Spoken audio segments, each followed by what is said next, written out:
Hello mga kapilatibay. Munigli no ang amon nga proseso kung may mga dalagko nga okasyon diri sa amon sa may sa probinsya sang Iloilo no.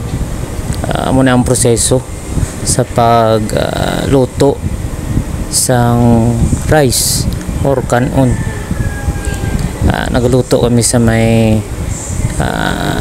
dalwase, kung sa Manila natawag ini nga tulyase no. Dire kami nagaproseso sa pagluto para madali no, kag madasig ang pagluto isang kanon nga iserbi sa pestahan or bunyag kag ano pa man. Ara no naton sang saging or pwede man ni plastic no. Tingling wala sa mga plastic kag takop. Amo na yung traditional way lang no, saging lang nabutang para maluto ang kanon kag kuhaan ng sangkalayo kag ano.